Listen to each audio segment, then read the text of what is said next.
আসসালামু আলাইকুম। তো আজকে আমি অতি পপুলার অতি পরিচিত একটা রেসিপি নিয়ে এসেছি, সেটা হলো আলুর ভর্তা। তো এটা তো সবাই আমরা খাই, মনে করেন যে 100-র মধ্যে 99% মানুষ এটা খেয়ে থাকে। তো এটা ইউনিক কিছুই না। তো আমি যেহেতু এটা নতুন কোনো কিছুই না, আমি একটু নতুন করার চেষ্টা করছি। এটা আমি বাসায় আমিও আজকে নতুন করার চেষ্টা করছি এই জন্য যে এখন শীতকাল চলতেছে, আর এটা হচ্ছে পুরাতন আলু। তো এই আলুটা এখন ভর্তা খেলে হয় কি মিষ্টি মিষ্টি লাগে, আর ভর্তাটা খেতে ভালো লাগে না। আর নতুন আলু এখন বাজারে আসে নাই, তাই আমি কি করছি, আলুটাতে টমেটো অ্যাড করছি ভেজে। তো এই টমেটোটা অ্যাড করার কারণে হয়েছে কি, মানে টমেটোর ফ্লেভারটা আলুর মধ্যে চলে গেছে এবং ভর্তাটা একটু টক টক হয়েছে। আর আমি সেখানে কাঁচামরিচ প্লাস শুকনো মরিচ দুটোই অ্যাড করছি, প্লাস ধনিয়া দিছি।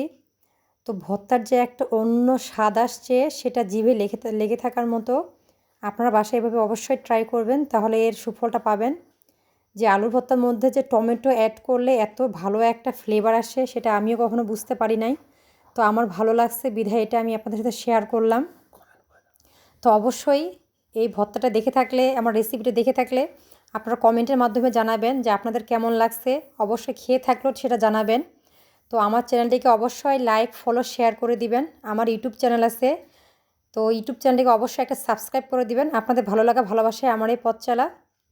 তো ভর্তাটি অবশ্যই অবশ্যই চেষ্টা করবেন বানানোর জন্য, কারণ যেহেতু নতুন আলু বাজারে এখনও আসে নাই। তো নতুন আলু যেহেতু আসে নাই, তো ভর্তাটা খেতে মিষ্টি লাগে। তো আমি ভর্তাটাকে নিত্য নতুন কীভাবে করা যায় সেটারই চেষ্টা করছি টমেটো দিয়ে। আপনারা অবশ্যই এটা ট্রাই করবেন, তো খেলে অবশ্যই ভালো লাগবে।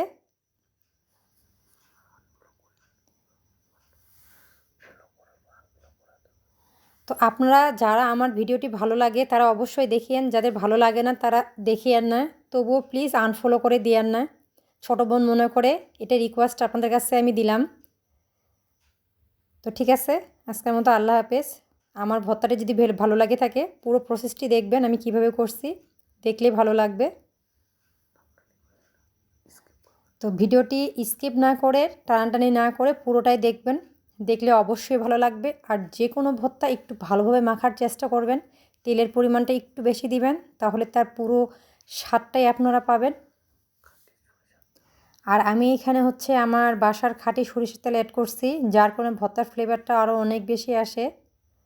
ঠিক আছে, আজকের মতো আল্লাহ হাফেজ, আসসালামু আলাইকুম। Please please please please please আমার চ্যানেলটিকে একটা ফলো দিয়ে দিয়েন, আর আমার ইউটিউব চ্যানেলটিকে সাবস্ক্রাইব করে দিয়েন, নেকমরদ নিপা আক্তার। তো ধন্যবাদ, আজকের মতো আসসালামু আলাইকুম।